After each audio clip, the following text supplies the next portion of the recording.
When Henry Calder received the letter, it looked like a prank. It was handwritten on thick yellowed parchment and sealed with wax, as if from some forgotten century. He opened it in the kitchen, squinting at the ornate cursive. The message was short, greater than to Mr. Henry Calder. You are hereby named the sole heir of Greystone Hollow Mansion, property of the late Harold Ashford, your great-uncle.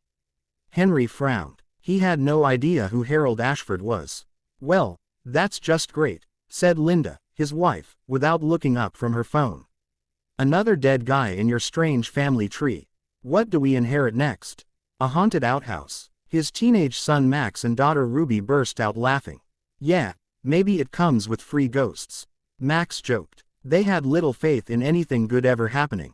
Henry worked 2 jobs to keep food on the table, and even then, it was always just enough. His clothes were patched, his car wheezed like a dying animal, and vacations were something other people had. Still, curiosity tugged at him. A week later, he packed up the family and drove them 6 hours into the middle of nowhere, to a town not even Google Maps had a decent picture of. When they reached Greystone Hollow, the silence hit first. It was tucked into a dying forest, mist curling around its weather-beaten facade. The mansion was enormous, yes, but time had chewed through its bones. The windows were cracked or boarded up. Vines strangled the stone walls. The iron gate creaked so loudly that Ruby screamed when it moved. A portion of the roof had collapsed, and birds nested in the eaves. This, Linda said flatly, arms crossed, is a disaster. Even Henry had to admit it was worse than he'd imagined. Maybe we should just sell it for scraps, Max muttered, kicking a rusted can. They toured the inside hesitantly.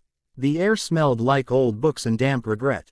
Floorboards groaned beneath every step. Faded portraits lined the hall. Severe faces of men and women who looked like they'd never smiled in their lives. But Henry saw more than rotten cobwebs. He saw possibility. I'm keeping it, he said quietly. Linda blinked. What? I don't know why, but this place, it's ours now. I feel like it wants to be alive again. They argued the whole way home. His wife called him a dreamer. His kids rolled their eyes. Even his coworkers laughed when he mentioned trying to restore the place. You're going to pour what into it?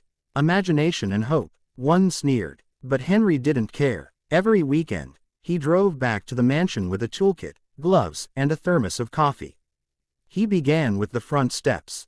Then the main door. Then the parlor. It was exhausting. He found broken furniture, nests of rodents, mold, mildew, and shattered memories. One rainy afternoon, while trying to patch a collapsed section of floor in the east wing, Henry's crowbar hit something hard.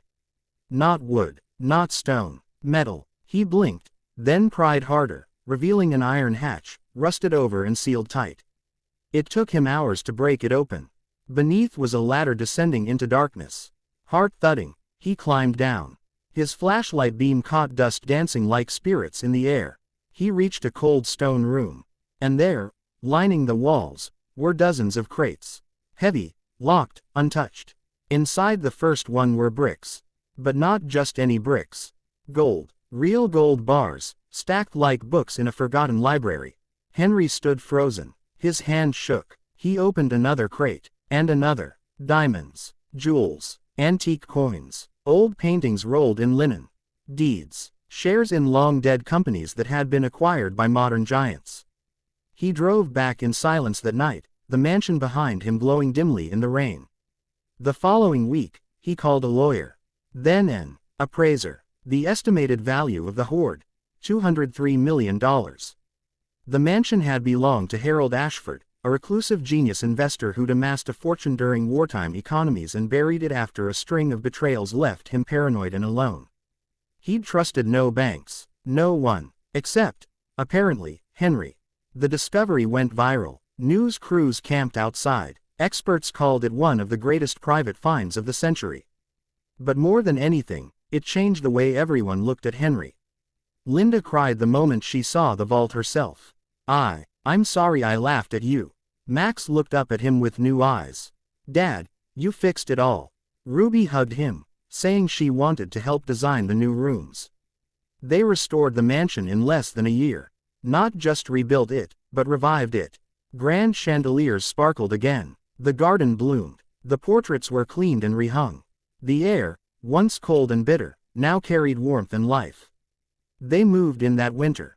On the front steps, before opening the grand new door, Henry looked at his family, all dressed in clothes they never dreamed of affording, their eyes wide and full of wonder. Then he said with a smile, "Not bad for a poor guy, huh?" And behind him, the mansion, once broken, now reborn, seemed to smile back.